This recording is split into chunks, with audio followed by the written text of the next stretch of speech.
Hi, good evening everyone and welcome to Ask on CYC. I'm your host Susie Michael, filling in for Mina Ibrahim. Tonight we have a wonderful show all about community service, and what better community service than Australia's own SES. So just a reminder to our viewers, if you do have a question or would like to call in, the phone number to call us on is 0416 551 292. And if you're watching on YouTube, you can also ask questions on there. So without further ado, I'd like to welcome our guest, Michael Rouchdi. Michael, thank you so much for your time today. Thank you, Susie. It's a pleasure to be here. So before we launch into the great stuff that you do with SES, I just want to know a little bit about yourself. So tell us, what do you do? I run a few pharmacies with my wife. So we've got a couple of kids, Mark and Martin, my wife Maggie, and day-to-day is looking after the business in that sense. Great. So pharmacist by day and SES volunteer when? Actually, my wife is the pharmacist, I'm not. So I look after the business side more than dispensing and all that stuff. Yeah, wonderful. Yeah. So for our viewers who don't know, what exactly is SES? Okay, SES stands for State Emergency Service. And the primary role for SES is tempests, floods and storms, and flood rescue. That's the basic. If you can look at SES, as been said before, that it's just the Swiss Army knife for Australia. So it helps out in all different roles between the police, fire brigade, ambulance as a second line or a support service. And the primary role is, as we said before, to look at the trees on the houses, flood rescue, those sort of jobs. So it's quite a big job. What actually inspired you to join SES initially? Okay, in 2001 there was big bushfires, and they've called on the RFS to come in, the fire brigade, and SES as well to support. At that time I was looking at TV and they've called out for all the volunteers to come in if they can. And I said, this is a great country, there must be something I can do to help. So I called to say if I can help in any sort of capacity. And they said, unless you are trained and you're part of the RFS or the SES, then only you can help out. And from that point, I took the initiative to make sure that I have to enroll and make sure I'm part of SES for whatever comes up after that. So do you have any facts or statistics on SES? I mean, how many volunteers are there? It's very interesting to look at that. We've got exactly 229 units of SES throughout New South Wales. The statistics is about 10,000 volunteers. Wow. That help on day-to-day our communities. In those 229 units? Absolutely. Right. And if you look at the amount of work they do and hours they spend on the road, in the field, and in operations to make sure that our communities are safe and help them out in times of need, it's an unbelievable job they do. So where is yours volunteer service based at? Are you north, south, east, west? Okay. For every community, for every council, there's an SES unit. Mm-hmm. Although it falls under the Emergency Services Minister, but councils do help to provide a little bit of the building or a little bit of support to their community. And it's a local unit. So in other words, if a flood or a tempest or a storm hits a local area, most likely the team that will be responding to this event will be the local SES of that council. Mm. And if where I am based is Sydney Southern Region, which has about 15 units in Sydney Southern Region, which covers all the way from the eastern suburbs all the way out to Wollondilly. And that covers a huge area. That's massive. That's almost a quarter of the state. Absolutely. So why did you join the SES? Looking at the SES as with all the support it does, with all the help it gives out to the community, we are called to help out first, as we said, the primary response for floods and tempests and storms. Then not any other emergency service that we don't help. So if we do, talking about events like with the police, We help them out in evidence search and people search. Oh, do you really? Absolutely. And it's So very missing persons and things missing like person, that. exactly. So Right. we do that. And Yeah. searching for people, it's so rewarding when you've done an all day or a couple of days searching for people and you find the person well and good and safe after that. It's amazing. If you look at the bushfires and how many people have their houses devastated or need help, we're there to support the RFS. We're there to make sure of the welfare, catering, transport. The SES helps in that sense. So there's so many roles that will make you look at SES, wow, they really do help a lot their community and offer a lot of help in all different aspects. So I'll get into more detailed things about what you specifically do and maybe even share a couple of stories. But when you first joined SES, how did you know you were making the right choice or the best choice at the time? First, when you apply for something and you want to volunteer, you look at what's the structure of it. And is this suitable to me and my lifestyle? And is it going to support me while I'm doing this volunteer work? And when I've joined the SES at the beginning, I was kind of worried where it's going to lead me to. So they had the first night an induction night where it shows you exactly the two different roles you can do as a volunteer or you can do operations. And I started first as a volunteer in that sense. And it always gives you a bit of time to think if that's the right decision for me or not. And I was afraid of heights. Yeah, very funny. And looking at it, you have to go on a roof and chop a tree off top of the roof. And I told them, frankly, I am afraid of heights. And the kind of support I got to take me step by step to get on a ladder, put a harness in, jump on a roof, and support me step by step until I got rid of this phobia, you can say. Wow, really? Yes. So that kind of support and that kind of an organization that has everything in place to support you properly, you can't go wrong. You don't look back and you continue. That's kind of like a self-improvement. It is. Or a self-development It is definitely, but I structure. sense. And they look always at, in every unit there's a training coordinator that looks at your skills. And the job of that person is to ensure that this person is skilled enough, trained enough, and if they want to advance more and develop, that's their job to develop that person. Wow, okay, so just again a reminder to our viewers, if you would like to ask a question, to phone 0416 551 292. For our international viewers, remember to put a +61 in front of that number. So when you first joined, what were some of the thoughts running through your mind? I know you gave the example of being afraid of heights. Was there anything where you kind of went, oh, I'm not doing that? Look, it's good always to try different things and know your limits and know your capabilities. And with SES, they've got the first thing they focus on is your safety. And this is paramount. So before we do any task, we've got a risk assessment. We've got training in progress every week. So every unit trains every week at least once a night. And there's always a team leader that's out to look for your safety. And when you look at all this together and you say, okay, this is all on track and this is guiding you to the right steps. And from there, you just keep going and developing yourself at that point. So tell us a story. So something motivational that inspired you and you thought, yeah, this is why I joined SES. One of the searches was looking for a person that was lost, for an elderly person near Sutherlandshire. And we had the police there, we had all the teams of SES. So what happens is when there's a search for a missing person, we get all a text message saying there's a search. If you're available, please reply. And of course, lots of people do have different work and cannot be able to do this job at that instant. So they reply not available. I replied I'm available, and we went out to that job. And we get tasked with team leaders through the police saying you're going to be doing this sector, and we start searching in details through the bush, through the area. And after about 6-7 good hours, we found the person. So rewarding to see the family, how happy they are to find this elderly person good and well. And this person was so glad that someone got to them because they were bit down a cliff. So let's look at the other side of the coin, something that's not such a feel-good story where you think, I just want to get out of here. That's a good one. It's sometimes looking for evidence with the police. without getting into so much details. Yeah.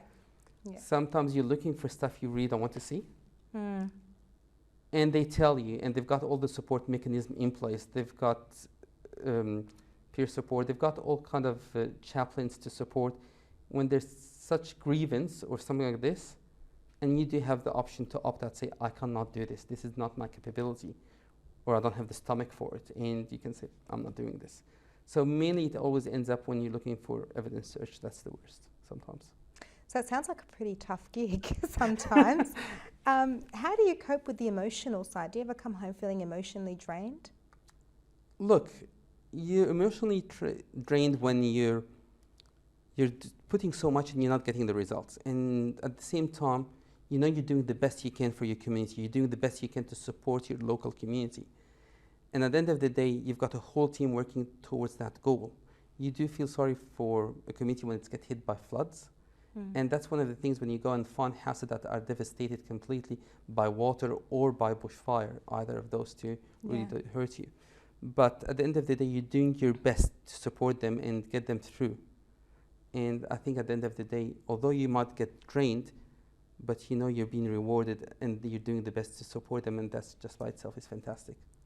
So just on that, when you're in a flooded zone or bushfire area, do you ever think I could seriously get injured? So how do you refocus and reapply yourself in those situations?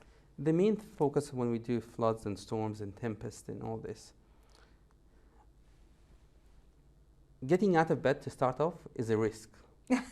So for all of us, but all for of you us especially. exactly. So if you're doing floods and storms and you're doing trees on houses and you actually there's the worst one or the highest risk currently is jumping in water and getting people that drove through waters to pull them out of the car, of the vehicles. Oh, yes. So we still emphasize the point. Yeah. If it's flooded, forget it. You cannot see under the surface. Do not drive in flooded water. Yeah. This is one of the riskiest things. But I know for a fact that every risk assessment has been taken.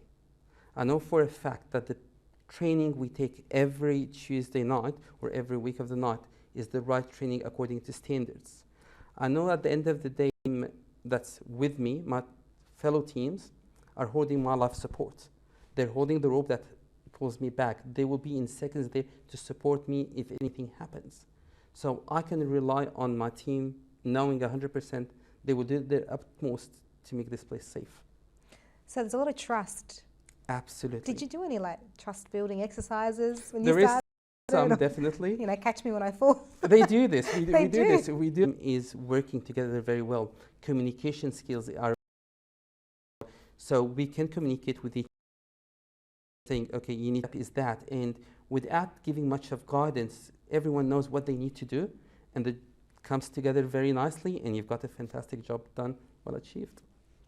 So, do you ever have people telling you to stop, or it's not your business, leave it for someone else? Family pressures or friends pressures that say, Michael, use your time more wisely, help your wife in the business. Okay. It's part of life. It's part of life where you get people that will tell you, do not do this. And I think that's not the best thing for you. Or people will tell you, why are you wasting time? We can do this better. I've been doing SES for 14 years. Wow. And is that all? That's all. That's about it. Not a single time I've regretted it. And whoever tells me, come on, stop doing this or look at something different, I say, you joined first, give it a shot, and when you stop, I'll think about it. And a lot of people have joined and have not left. And knowing that you're giving back and supporting your community is just priceless. So how much time are we talking about here? Like in an average week or even fortnight, how often would SES call you to help them? Okay. It all depends on the weather, so it's up to God, definitely. It all depends on the weather. Truly. Yeah. So if you get floods, if you get storms, if you get any of those kind of flash flooding, Yeah. and this is all depends, that's when you get called, and if you can respond, most preferably, you would like the person to be able to respond. What's requested is a minimum of 1 night training per week. That's the minimum to get your skills up. So let me give you an insight a bit more about how the structure of SES is inside a unit. And that will give our viewers a bit of a feeling which side they can pick and what's requested from them.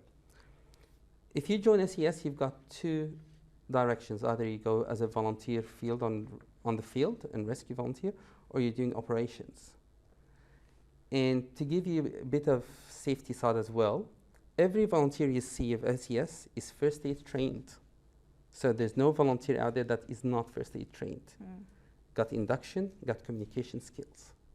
Then they choose either, if they go on the field, they can do the rescue, they can do the flood rescue, they can do the storm and water damage, which is trees on the houses and chopping out the trees, making sure they're safe. Or they can do operations. And operations is basically going into the unit, making sure that our communication and radios are working properly and communicating with the team, allocating jobs to the teams outside. So this is your following job, you need to go to this address and such.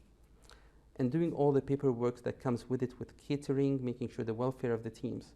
So at whatever capacity, as a member, you can do operations or you can do field. And minimum age is 18 and all the way as much as you want.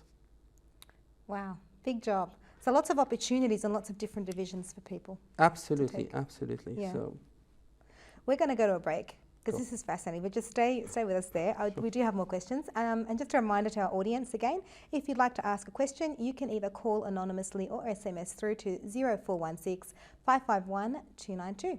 We're going to go to a quick break and we will see you soon.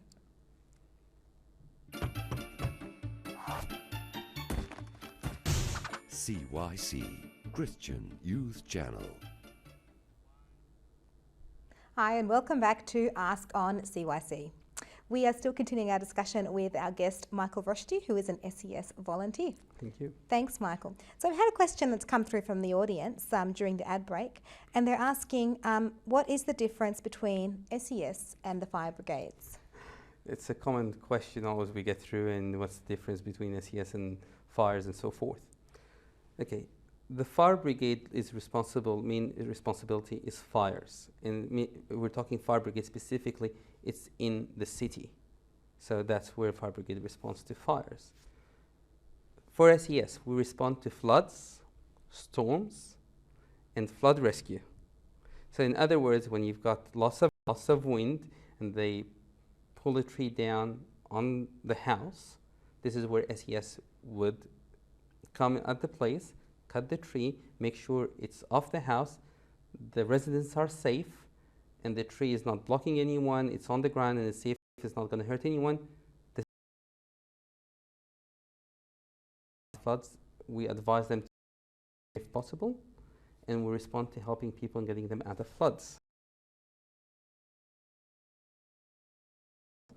And rescue personnel able to get in the water and pull people out of water that push their cars in, or they drove in flooded waters, what they should not be doing, and we respond to this emergency as well. And I hope that our guests know that if they need the SES to help them out in terms of floods and water and such, to call the 132-500. That's a very important number for them, they need to know. And as well, if it's life-threatening, they need to call 000. So 132 the 500 basically is for floods and storms. Yes, okay. So just further to that, you're basically the right-hand man for all the emergency services across the state. You can say so. We will, to be honest, on that sense, agency that responds to floods and storms, every other emergency service does support us. So I'll follow up again on just the fire brigade question. So fire brigades get paid. Do SES people get paid, or? 0.9% do not. They're all volunteers out of their goodwill to help their community, and that's, no, they don't get paid. We've got few paid positions and regions which are running day-to-day all the requests for the SES units. Okay. So different roles or possibilities for the SES. So if someone doesn't want to do bushfires and flooding, or as you mentioned earlier, the crime scenes, the really horrific stuff, what can they do? Okay, in SES, if, as mentioned before, if they join operations is a very good quiet environment, if you want to say it. It's not, when it comes really busy, the operations center, it's really buzzing and you'll get the adrenaline from it. Definitely, it's amazing at that point. But you'll be doing communications, you'll be doing tasking teams, You'll be making sure that the teams, when they come for breaks, they've got food, for example, so catering and welfare.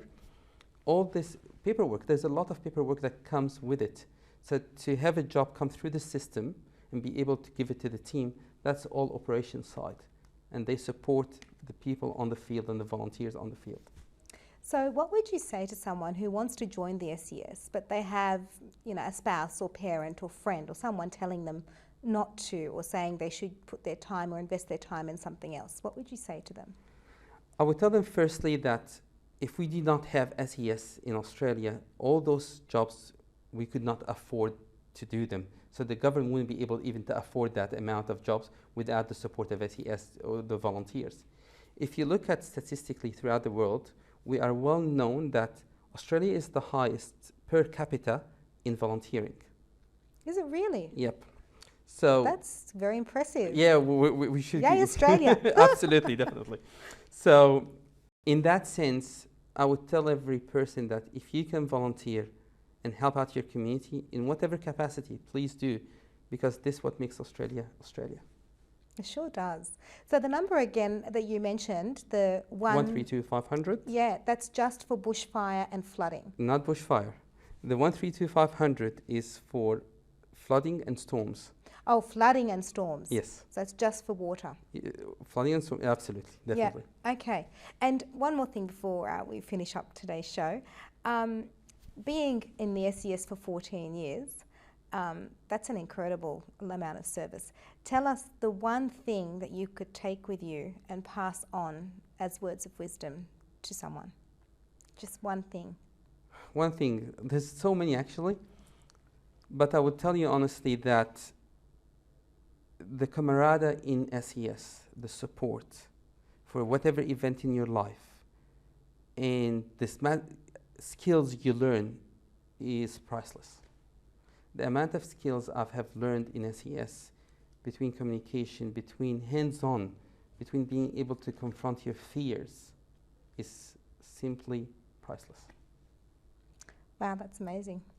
Well, thank you so much for your time today, Michael. You. And just a reminder to our viewers, if you did have any further questions, do still send them through. Michael will make every effort to respond to them if he can. Thank you so much for being part of today's show. Thank you very much. And you've really opened our eyes to what SES is and all the possibilities with SES. If they'd like to volunteer, yeah, call the 132-500 as well. Okay. They will take the information and they will pass it on to the local unit, which will have an induction day, and they'll be happy to give them an idea, give them a taste what happens, and give it a feeling if that's suitable for them or not. And I would like to remind our viewers again, if there's any road, street, anything flooded, please do not drive through flooded water. If it's flooded, forget it. You do not see the infrastructure. You do not see what's under that road. You might think it's just 5 centimeters of water, but the integrity of the road itself could be damaged, and you're putting yourself and your family at risk. Great advice. Thank you very much. Thank you so much for your time, Michael. Thank you. And a big thank you to all our viewers for watching today. This is Susie Michael from the CYC studios in Sydney, Australia. Have a great night. See you later.